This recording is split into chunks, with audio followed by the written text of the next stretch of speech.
مرحبا واهلا وسهلا فيكم في قناتي من جديد وحلقه جديده من حلقاتنا ليوم الجمعه ودردشه مع فنجان قهوه. هيو. يلا جيبوا فناجين القهوه. اليوم دردشتنا موضوع هو بصراحه ما بعرف. هو موضوع انا بدي رايكم فيه حقيقي حقيقي حقيقي حقيقي، لانه انا محتاره يعني محتاره في القصه هاي، محتارة في شو السيدات بدهم عن جد، يعني ايش المطلوب من الرجل. طيب، في دردشة اليوم بدي اشارك معكم قصة. بدي احط لكم رابط الفيديو تحت في صندوق الوصف، بدي اياكم تروحوا تشوفوها بنفسكم، بس انا بدي احكي لكم عنها، معلش اخرب لكم القصة. وبدي اقول انا وجهة نظري، وبدي اسمع وجهة نظركم، ضروري بدي اسمع وجهة نظركم. هي قصة مأساوية، قصة حزينة صارت عنا هون في امريكا، في ولاية من الولايات، انتوا رح تشوفوا التفاصيل في الفيديو. هي جريمة قتل. العائلة عائلة سورية، اجوا من سوريا على امريكا. الزوج طبيب، وبرافو عليه انه قدر يعادل شهادته، لانه بتعرفوا اللي بيجوا شهادات طبيب ممرض مهندس من اي بلد لازم يعادل شهادته. على فكرة انه تعادل شهادتك في امريكا معناته انك راح تدرس من اول وجديد، فهي صعبة جدا معادلة الشهادة، مش سهلة. وعشان هيك ناس كتير بتلاقوا هون اطباء بيصيروا بيشتغلوا في جاز ستيشن، في سوبر ماركت، بيقولوا ما بدهم هالشغلة هاي، لانه بده يدرس من اول وجديد بصراحة يعني. عشان ياخد الشهادة، الترخيص، اللايسنس من امريكا لازم يكون معادل الشهادة تاعته. لما اجوا العيلة هدول على امريكا، الزوجة كانت محجبة، فبعد فترة شالت الحجاب، ما في مشكلة. وعندها بنتين وولد، فالولد هو اكبر واحد في ولادها، وبعدين بتيجي بعده البنت وكمان بنت. في الوقت هذا كانوا اعمارهم، في وقت اللي صارت فيه الجريمة، كانوا اعمارهم الولد 16 سنة، البنت 14 سنة، والبنت الصغيرة عمرها 9 سنين. الرجل الزوج عادل شهادته، طبيب، فتح عيادة إله لنفسه، وما شاء الله عليه، يعني شاطر شاطر شاطر، إنه حتى يعني الواحد لما يكون طبيب وبيشتغل في مستشفى كتر خيره، بيكون معاشه فوق 200,000 السنة، ووضعه بيكون ممتاز. فما بالكم إنه هو يروح كمان يفتح عيادة إله لنفسه خاصة فيه، فإلكم تتخيلوا قد ايه دخله راح يكون. شرى لعائلته بيت قصر، البيت ما بعرف 7,000 وإشي قدم، البيت نفسه بيوقع على كأنه ايكر ونص او 2 ايكر. فوضعهم جدا جدا جدا ممتاز. هلا الزوجة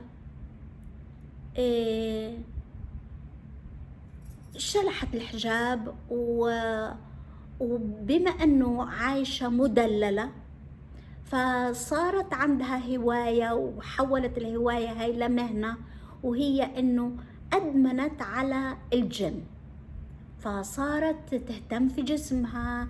الجيران اللي حواليها في المكان مكان راقي جدا، كله فيلل كبيرة، مسكر، له بوابة خاصة، فمجموعة الفيلل اللي جوا ما حدا بيقدر يفوت عليهم غير لما يفتحوا له البوابة.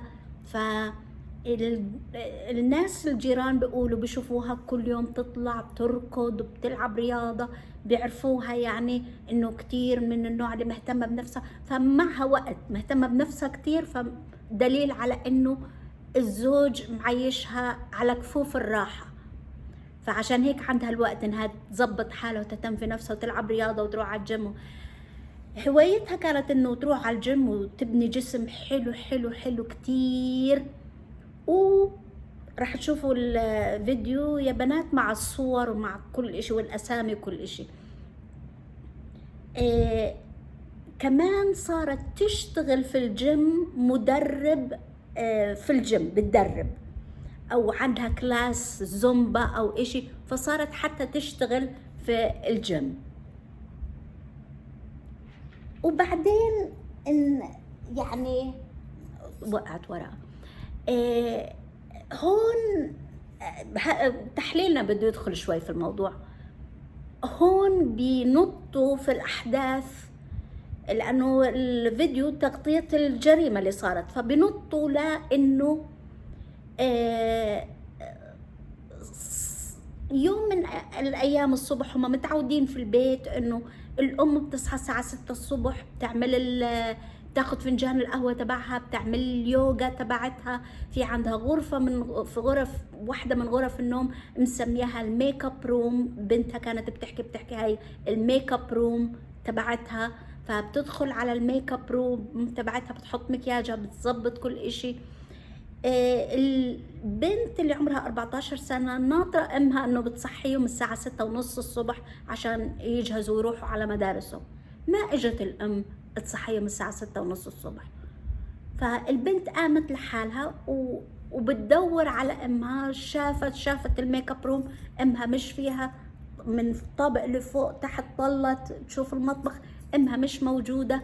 استغربت البنت هيك شوي، فلقيت انه باب غرفة الميك اب تبعت امها، الشباك عفوا مش الباب، الشباك مفتوح وفي درج وفي ادوات تنظيف وازاز تنظيف، منظفات على الدرج هيك محطوطين. فالبنت يعني بطريقة هيك عفوية طلت من الشباك، ولا شافت امها طايحة تحت وراسها مبجوج على الاسمنت اللي تحت الارضية، ودم ونزيف وهذا. فخافت، فراحت صحت اخوها بسرعة، فاخوها نزل ويركضوا هي وياها. اتصلت هم في هالاثناء، اتصلت في 911 و 911 بيحكوا معهم، واعطت التليفون لاخوها عشان قالوا رح يبعتوا سيارة اسعاف، رح يبعتوا الشرطة، رح يبعتوا كل اشي على البيت. فالبنت اعطت التليفون لاخوها ونزلت بسرعة تركض وراحت تفتح البوابة لسيارة الاسعاف زي ما قلت لكم البوابة، وبدها تدلهم لانه جوا شوي بصير يعني بدها توديهم على الفيلا تبعتهم، ما بدها تضيع وقت انهم يقعدوا يلفوا في المكان اللي هم فيه يدوروا على فيلتهم. ف والقصة إلها أحداث كمان. بيقولوا إنه في بين الزوج والزوجة مشاكل، والزوج مش راضي عن مش راضي انه زوجته خلعت الحجاب، لا ابدا، لانه في لهم صور حاضرين يعني في زي كانه حفله وعرس وهيك، وهي لابسه لبس يعني فستان سواريه هيك عريان على الاخر. فشكله الرجال ما عنده مشكله في هالامور هاي. تحليلي هذا. بس هو بيقول انه هي زوجته اتأمركت صارت Americanized زيادة عن اللزوم، تأمركت يعني صارت أمريكية زيادة عن اللزوم، وهو مش عاجبه الوضع هذا. هلأ صار في بينهم مشاكل. البنت ذكرت حادثة انه شافت يعني بيسألوها هل في مشاكل، قالت دائما في مشاكل بين ماما وبابا، وفي مشادات وصراخ، والبيت جو هيك جو مش مريح بالمرة. فبتقول حتى في مرة من المرات، هاي أنا كمان شغلة انتبهت لها، إنه مرة من المرات هي شافت سمعت صراخ فبتطل من فوق الطابق اللي فوق، فلقيت أبوها ماخذ تليفون أمها وبيركض فيه، والأم وراه بدها تاخذ تليفونها منه. فهو الرجال ليش ياخذ تليفون مرته ويركض فيه؟ وطلع بسرعة على غرفة المكتب تبعته فوق، وهي وراه بسرعة طلعت، فبدها تمد ايدها، هو بده يسكر باب المكتب عشان يشوف التليفون والمراسلات اللي على تليفوناتها، فهي بدها تدخل ايدها هيك، فهو سكر الباب على ايدها، فراح اتصلت له في 911، عملت ريبورت وطلعوه من البيت ومنعوه انه يدخل البيت او يقرب لهم. عملت عليه restraining order، يعني قرار انه ما يتعرض لهم، ما يدخل البيت، فهي طردته من بيته بمعنى اخر. فهو الرجال ليش ماخذ تليفونها ويركض فيه ويروح وهيك؟ الا اذا انه شاك انه هي على علاقة مع حدا او في مسجات، وهي ليش خايفة، بس مش مشكلة يعني، بلاش ندقق على الموضوع هذا كتير. بدت تقدم على اوراق الطلاق، و في هالاثناء هاي وهي لسه لانه في بينهم في العياده بدها تنقسم بالنص، شغله البيت بده ينقسم بالنص، املاكهم بدها تنقسم بالنص، الكريدت كارد بدت هي تصرف على الكريدت كارد. بقول لك في الشهر مصاريف على الكريدت كارد سحبت في خلال شهر، سحبت أكثر من 600,000 دولار من الحساب المشترك بينهم وبين بعض في البنك. هو لما شاف انها تسحب فلوس بشكل، ولسه قضية الطلاق ما بث فيها، لسه يعني طويلة الأمور في الموضوع هذا الطلاق. هو لما شافها بتسحب فلوس كتير، هو كمان سحب 800,000 دولار من الحساب المشترك اللي بينهم، فهم اثنين فضوا الحساب. بيتصل في ابنه بقول يعني قاعدة بتصرف وبطريقة مجنونة، وبقول له ابنه بتيجي كل يوم معها اكياس وديزاينر باجز وبراندز والماركات، هاي الشنط اللي الشنطه الواحده ب 5000 و10000 دولار، فهي شغاله على انها تنظف الفلوس من الكريدت كاردز والحسابات وهيك. الشغله انا اللي لفتت انتباهي انه في الفتره هاي اللي هم والاب ضلوا برا البيت بعيد عن البيت وما يقدر يقرب على البيت لمدة 18 شهر، يعني سنة ونص، وهو الرجال محروم انه يدخل بيته بقرار من المحكمة. في الوقت هذا هي على علاقة مع، وهذا هو سبب المشكلة كلها على فكرة، ولا اشي تاني من اللي قالوه في الفيديو، انا حاسة انه هذا هو المشكلة. صار عندها بوي فريند، هي ما صار عندها بوي فريند بعد ما هي عندها البوي فريند من قبل اعتقد يعني. ف البوي فريند هذا معها في الجيم، وهو مدرب كمان في الجيم، فهي مدربة وهو مدرب، ففي بينهم علاقة، وعشان هيك الزوج شك وبدأ يضيق عليها ويعمل مشاكل معها، فهي ما عجبها. على العموم صارت جريمة قتل، الزوجة قتلت، صار في تحقيق. انا بدي اترك لكم الجزء هذا لانه راح تنصدموا لما تعرفوا مين اللي قتل الزوجة، راح تنصدموا ببقية الاحداث. انا هلا الموضوع اللي بدي احكي فيه معكم هون،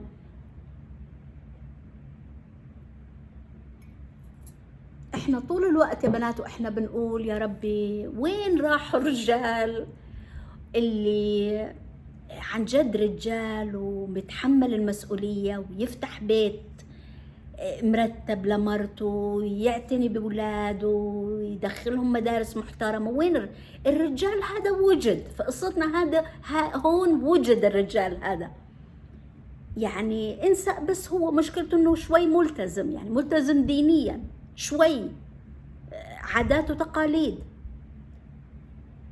الوحدة لما تلاقي رجال فاتح لها قصر ومعطيها كريدت كاردز ما إلهم ليميت، وفي الحساب مبين إنه مش حساب مشترك وهو منظف ومش مخلي تحت إيدها مبلغ بهز تحت تصرفها،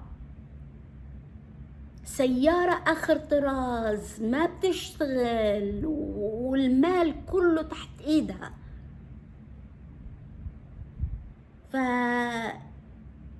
إيش ممكن تكون إذا رجال مثل هيك مهيئ لك كل سبل الراحة؟ إيش ممكن يكون فيه المشكلة؟ إلا إنه شفت لها واحد تاني في الجيم حليوة معضل مناسب شكلها ووضعها. الرجال راح تشوفوا صورته في الفيديو، رجال عربي تبقى عربي، يعني من النوع حتى ممكن شكله من نوع الرجال اللي بيروحوا يصلوا صلاة الجمعة في المسجد. ما أعجبها الوضع هذا، أعتقد يعني شكلها والستايل تبعها من الحجاب لا إيش.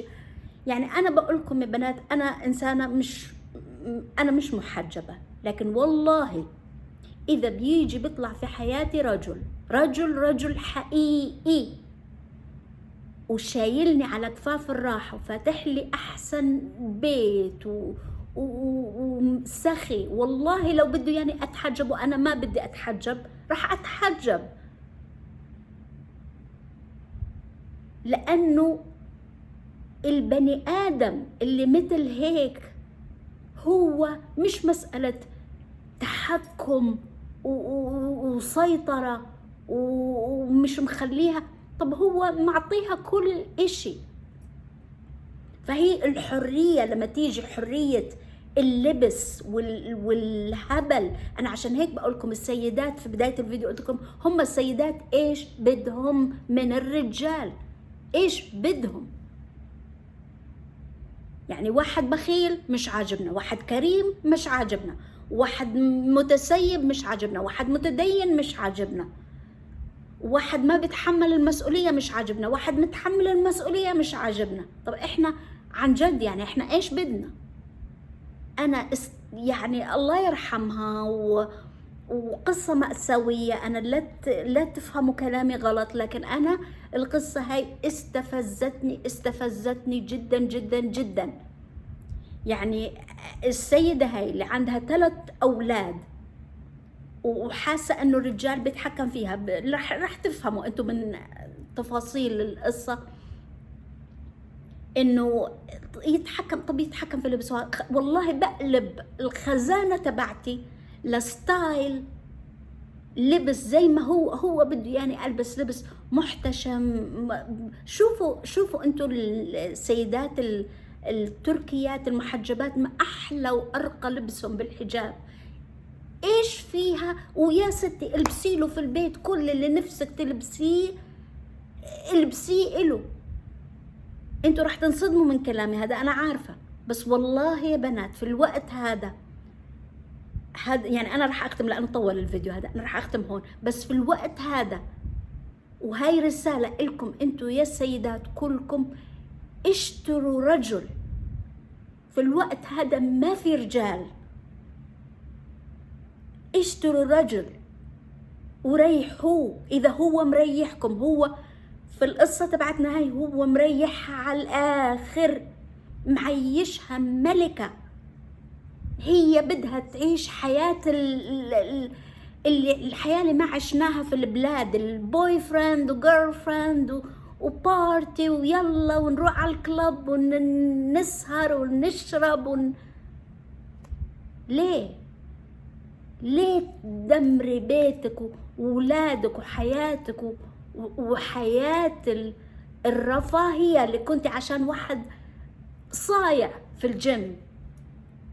لأنه البوي فريند هذا ما طلع في الفترة هاي اللي جوزها رفعت عليه قضية طلاق وطردوه من البيت، طردوه. يعني شوفوا الإهانة، واحد فاتح لك قصر ينطرد من القصر هذا. ما بعرف يا بنات، أنا هاي نظرتي أنا للوضع كله، يعني القصة كلها. انتوا قولوا لي، بدي اشوف رايكم انتوا. ممكن واحده فيكم في التعليقات، ومهم عندي يعني الراي والراي الاخر. ممكن واحده تيجيني في التعليقات تقول لي لا يا حنان هذا متسلط متحكم وهذا. انا بقول لكم شوفوا الفيديو منيح، وشوفوا انه معطيها راحتها في انه تلبس، حتى تلبس زي ما بدها في حفلات اعراس هي وبنتها لابسين. فهو يعني يمكن انسان شوي دقه قديمه، شوي تقليدي زي. طب وايش فيها يكون تقليدي ودقه قديمه ويا محلاه، بس يكون متحمل المسؤوليه، مريحها في وقت احنا الستات نركض فيه زي الرجال وناسيين نفسنا. حتى هي شكلها تغير 180 درجة من شخص لشخص، لأنها مرتاحة، موفر لها كل سبل الراحة.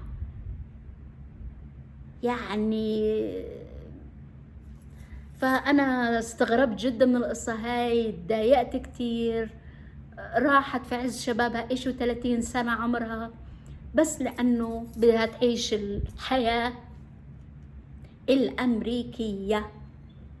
فهذا كان دردشة اليوم، وشوفوا القصة وقولوا لي رأيكم، ضروري تقولوا لي رأيكم. يلا باي باي، بشوفكم بكرة إن شاء الله في أكلة حلوة. باي.